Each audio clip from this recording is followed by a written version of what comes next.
violé la Constitución al asumir la presidencia de un gobierno transitorio.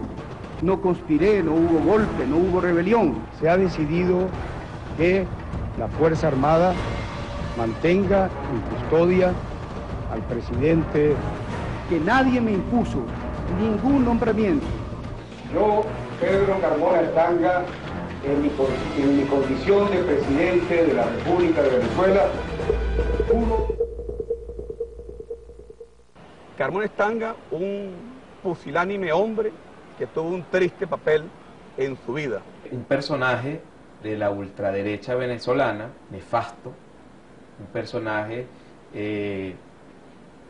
muy sutilmente en su actitud, pero de una alta, diríamos, peligrosidad intelectual, profundamente enemigo de los procesos sociales que se viven en Venezuela. Profesionalmente, yo creo una persona altamente calificada, una persona con conocimientos profundos del tema económico, especialmente el tema macroeconómico, pero en el contexto del sector empresarial, el señor Carmona no era empresario. Nacido en 1941 en la ciudad de Barquisimeto, Pedro Carmona Estanga estudió economía en la Universidad Católica Andrés Bello y desde muy joven ocupó cargos públicos y privados. A mediados de los 80, Carmona se vincula a Recadi, entidad de control cambiario creada por el gobierno de Luis Herrera como consecuencia del llamado Viernes Negro, día de febrero de 1983 en que se produjo la más brusca devaluación del bolívar ocurrida hasta entonces.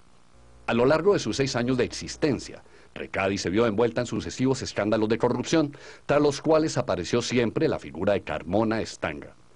Luego se vincula al sector petroquímico y da el salto a Fedecámaras, la todopoderosa agremiación de la élite empresarial venezolana.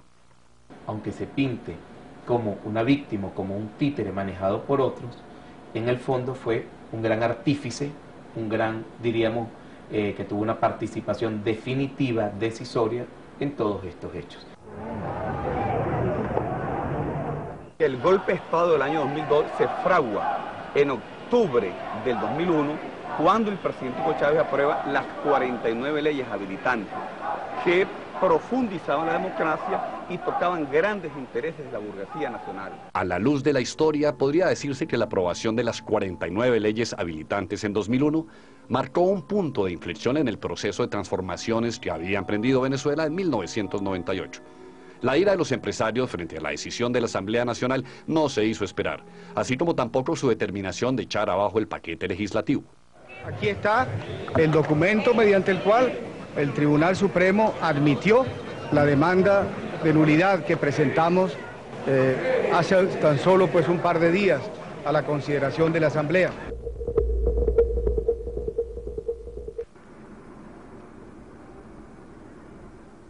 En el contexto del sector empresarial, el señor Carmona no era empresario, era empleado del grupo Benoco y del grupo del Banco del Orinoco, que era la misma organización.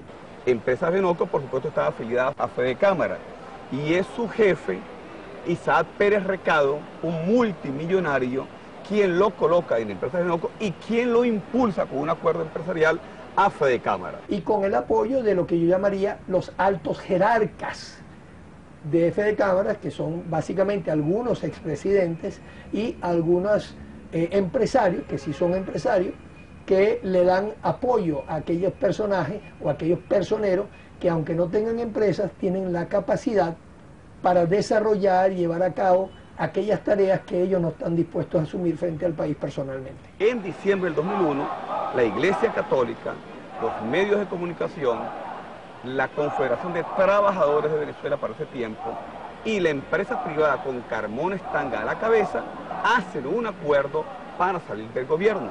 El paro que se gestó de 24 horas por parte de Fedecámara contra las 49 leyes.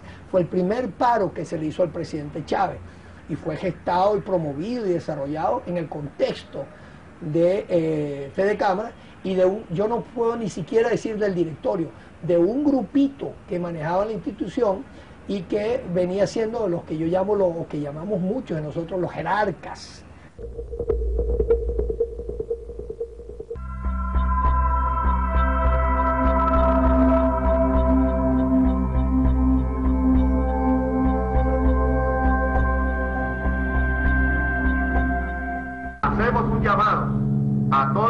organizaciones para que tomen autopistas, calles y avenidas de Caracas y todo el país para garantizar el paro nacional.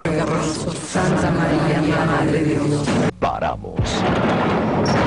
Que intentaron llamarlo un paro cívico. Realmente, mira, yo no me gustaría llamarlo cívico. Esto fue un paro gestado por las dirigencias, la CTV y por las dirigencias de Cámara. Crearon, pues, diríamos allí que una especie de triunvirato nefasto, perverso, en contra de la institucionalidad de nuestro país, donde estaba la CTV, que en ese tiempo representaba a Carlos Ortega, donde estaba Fede Cámaras, que era la cabeza de Pedro Carmona Estanga, y también incluyeron la gente del petróleo, que la encabezaba Juan Fernández, entre otros gerentes, pues, y todo el poder económico, el poder político, confluyeron para generar esos hechos que atentaron contra la estabilidad de nuestro sistema democrático.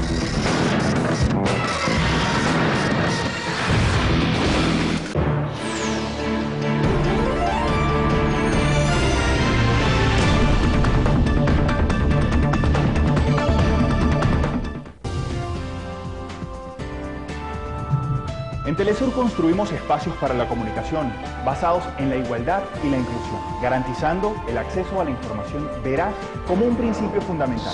Solidaridad, respeto y compromiso social. Esas son nuestras premisas para contribuir a la integración de nuestros pueblos. Telesur, nuestro norte es el sur.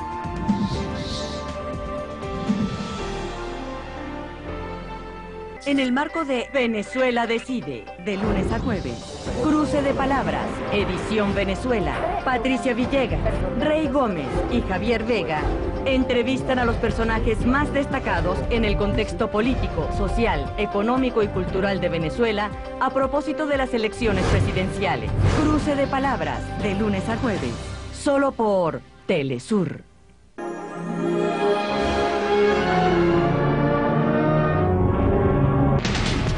Toda la información sobre la crisis que afrontan los estadounidenses.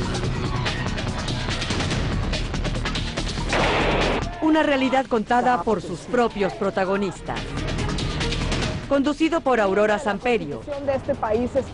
USA de Verdad. Nueva temporada. Todos los lunes. Solo por Telesur. Venezuela Decide y Telesur está presente. Durante esta semana, junto a un destacado grupo de invitados, le brindaremos el más completo análisis del panorama preelectoral de esta nación suramericana.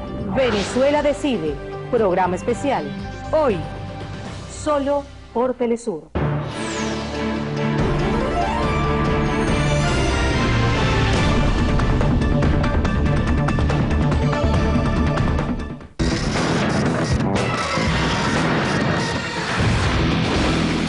Los medios de comunicación tuvieron, me refiero a las empresas dedicadas a explotar el negocio de la comunicación social, tuvieron el papel necesario para crear las condiciones indispensables para el golpe de Estado. Hoy es martes 8 de abril y se va a realizar un paro nacional laboral de 24 horas convocado por la CTV y apoyado por Fede Cámaras.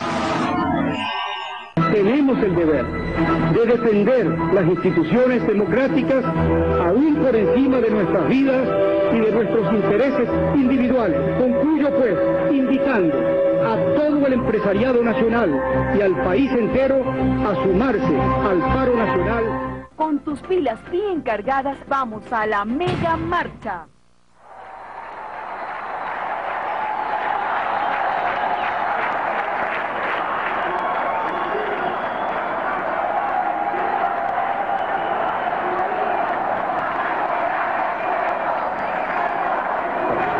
Si el pueblo pide que vamos a Miraflores, Es una irresponsabilidad que usted esté convocando frente a Miraflores cuando usted sabe que hay miles de personas concentradas en Miraflores.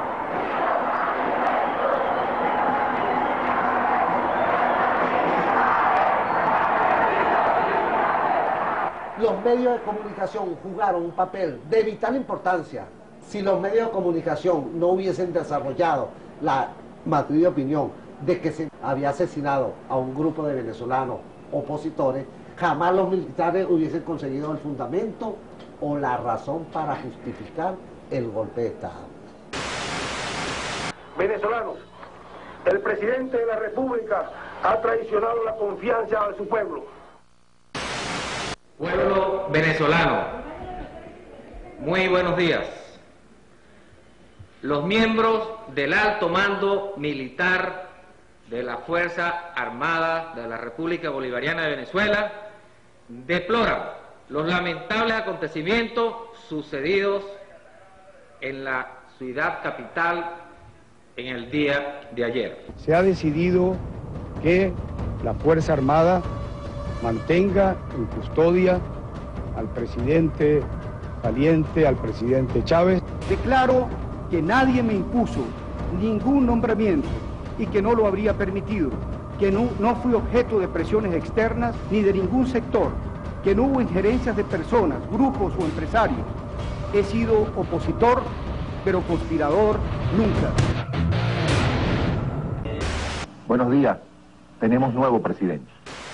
Yo creo que lo más importante realmente de Pedro Carmona Estanga, quien ha sido designado presidente de la Junta de Gobierno, es sin duda su dignidad, su acertado manejo de la crisis y también su capacidad consensual. Yo, Pedro Carmona Estanga, en mi condición de presidente de la República de Venezuela, juro ante Dios Todopoderoso, ante la patria y ante todos los venezolanos, restablecer la efectiva vigencia de la Constitución de la República de Venezuela de 1999 como norma fundamental de nuestro ordenamiento jurídico y restituir el Estado de Derecho, la gobernabilidad y la garantía del ejercicio de las libertades ciudadanas, así como el respeto a la vida, la justicia, la igualdad, la solidaridad y la responsabilidad social. En esa confluencia entre civiles y militares, pues comienza la disputa por ver quién tenía el control. Al final la figura más notable es Carmona. Ese acuerdo de cúpula, fundamentalmente de la burguesía, apoyado detrás por el gobierno norteamericano, colocan un títere llamado Carmona Estanga, quien es llamado en Venezuela Pedro el Breve, ya que gobernó apenas 47 horas. Con un decreto que estaba preelaborado. Nosotros las investigaciones nos llevaron a concluir que ya desde el 9 de abril ya estaba el texto final de ese decreto circulando. Ya los actores principales del golpe de Estado en Venezuela lo conocían, le habían hecho sus aportes. Allí pues se deponía la Asamblea Nacional, se eliminaban y se dejaban sin efecto los magistrados del Tribunal Supremo de Justicia, del Ministerio Público, del Poder Judicial. Fue un decreto que sorprendentemente en minutos pretendió acabar con toda la institucionalidad en Venezuela. Se intentó suspender a la Asamblea, los tribunales, se tomó control de la policía, se tomó control de parte de las Fuerzas Armadas, se tomó control de todas las instituciones del Estado, se cerraron gobernaciones, alcaldías. Se destituyen de sus cargos al presidente y demás magistrados del Tribunal Supremo de Justicia, así como al fiscal general de la República, al Contralor General de la República.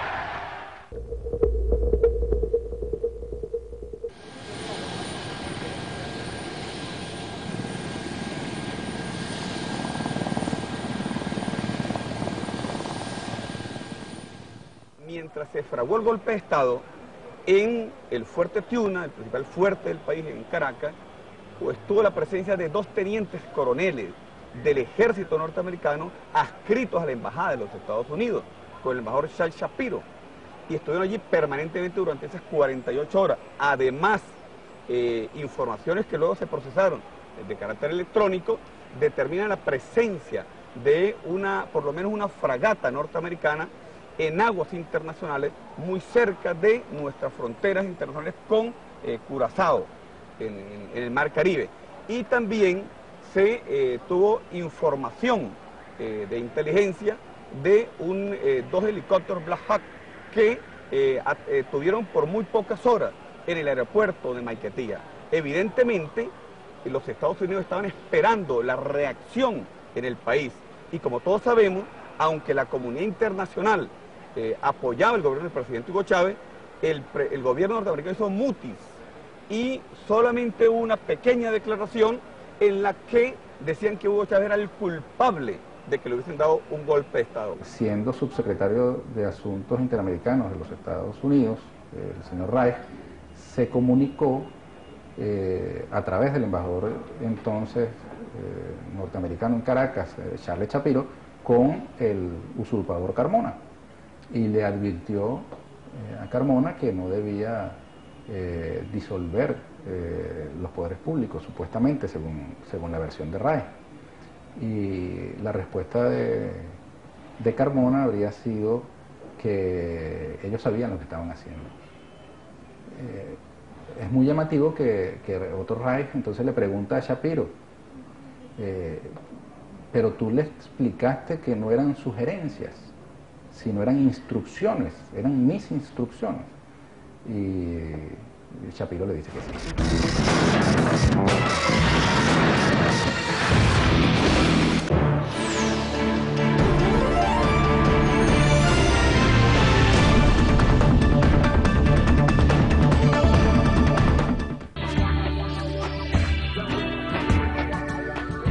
Hoy por fin, después de tanta lucha, tenemos patria a la cual seguir haciendo el sacrificio. Somos socialistas, somos humanos, somos muchas cosas, pero en esencia, patriotas. Y cada vez que yo hablo del patriota, recuerdo aquella canción, vieja canción de los soldados tanquistas de Venezuela, que aprendí de casi niño todavía, y aquí la llevo en el alma. Patria, patria, patria querida, tuyo es mi cielo, tuyo es mi sol. Patria, tuya es mi vida, tuya es mi alma, tuyo es mi amor. Nuestro comandante nunca morirá. Este sentimiento siempre vivirá. Venezuela Decide y Telesur está presente. Durante esta semana, junto a un destacado grupo de invitados, le brindaremos el más completo análisis del panorama preelectoral de esta nación suramericana. Venezuela Decide, programa especial. Esta semana, solo por Telesur.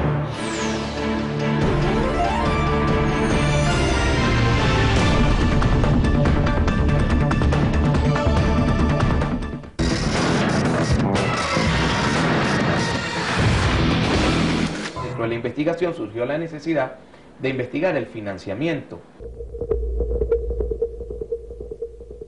Pudimos detectar el financiamiento extranjero a través de organizaciones como la NET, ¿verdad? Que ellos hacían aportes a organizaciones en Venezuela para la formación política, y todos esos fondos eran destinados para financiar las actividades de sabotaje, de inestabilidad, de todo lo que tuvo que ver con los antecedentes y con los hechos durante el golpe.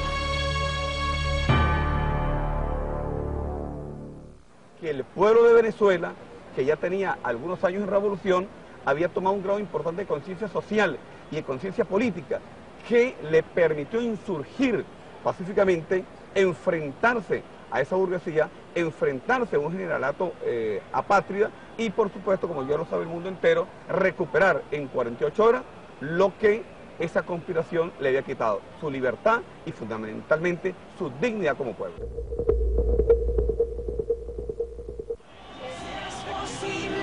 Combatir el odio si seguimos cantando a la vida, si es posible apostar al amor, si es posible mi pueblo la paz, si es posible combatir el odio si seguimos cantando a la vida, si es posible. Al César lo que es del César, y al pueblo lo que es del pueblo.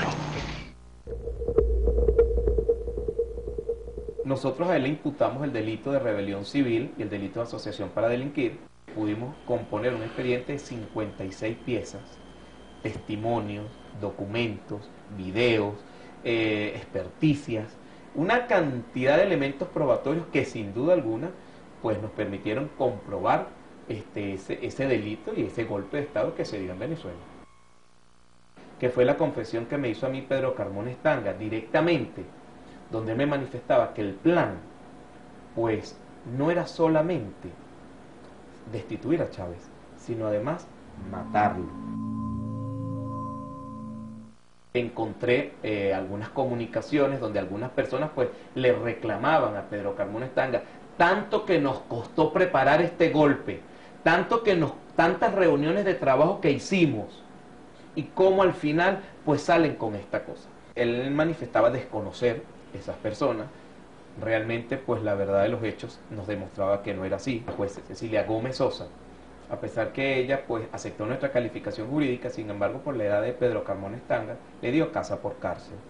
Yo apelé de esa decisión y en su momento la Sala 6 de la Corte de Apelaciones me declaró con lugar mi apelación y ordenó que Pedro Carmona Estanga fuese recluido en un penal como todos los ciudadanos venezolanos con una medida privativa de libertad.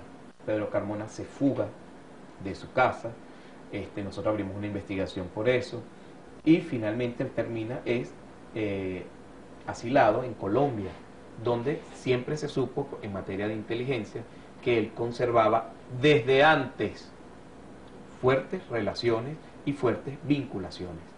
Bueno, lamentablemente un gobierno colombiano le dio asilo al golpista que aquí se juramentó y allá está en Colombia. Yo estoy seguro que el gobierno de Colombia no permitirá que en torno a esos golpistas que están allá, entre ellos el que se juramentó aquí presidente, fue presidente pues por varias horas y mandó a matar entre otros a mí, está allá. Bueno, estoy seguro que no se permitirán conspiraciones contra Venezuela en territorio colombiano. Pedro Carmona Estanga en la actualidad se mantiene haciendo lo que siempre había hecho. Él en Venezuela pertenecía a la orden del Opus Dei. El Opus Dei, para los que no lo conocen, pues es reconocido como una organización de ultraderecha, con unos principios y con una filosofía de ultraderecha. Y pues ese es, diríamos, los vínculos principales que Pedro Carmona Estanga mantuvo durante toda su vida aquí en el país. De hecho, algunos de los ministros que él designa para ese poder transitorio que él quiso componer, pues eran pertenecientes a esa ala de la ultraderecha y del Opus Dei. Pues en la actualidad, si nosotros revisamos la actividad de Pedro Carmona Estanga en Colombia, pues se mantiene vinculado a una universidad. La Universidad Sergio Arboleda, que como se sabe abriga en Colombia a connotadas figuras de la ultraderecha y que también ha sido la casa que le ha dado bienvenida al golpista el señor Carmona una vez que terminó su triste historia en Venezuela. Que está reconocida ideológicamente como una universidad también de ultraderecha, en un tipo de actividad académica, pero también termina siendo de formación política e ideológica, y sus vínculos, sus relaciones, son las mismas de siempre. Él es un líder de la ultraderecha, ya no solamente en Venezuela, sino que aún cuando no está en el país, pues desde donde se encuentra en los actuales momentos, permanece realizando su misma actividad. Da clases, incluso seguramente debe dar orientaciones sobre democracia, sobre principios de libertad y sobre derechos humanos. No nos sorprendería nada. Tal como lo señalan estos cables de Wikileaks y numerosos informes de prensa, los golpistas venezolanos de abril de 2002 convirtieron a Bogotá en su principal centro de conspiraciones al amparo del gobierno del hoy expresidente Álvaro Uribe, con quien los gestores del fallido golpe han seguido trabajando para desestabilizar al gobierno bolivariano. Él en su defensa, yo recuerdo que siempre se quiso pintar o se quiso mostrar como un títere. La verdad verdadera no fue así. Carmona tuvo una participación decisiva, una participación protagónica en todo lo que significa el antes, el durante y hasta el después del golpe de Estado. Él decidió hacerse grande y se hizo muy pequeño. Y hoy es un triste recuerdo en la historia de Venezuela. Pero no por triste podemos olvidarlo, no. Las nuevas generaciones tenemos que estar presentes, que en plena democracia y con un gobierno revolucionario fuimos objeto entre gallos y medianoche de un golpe de Estado.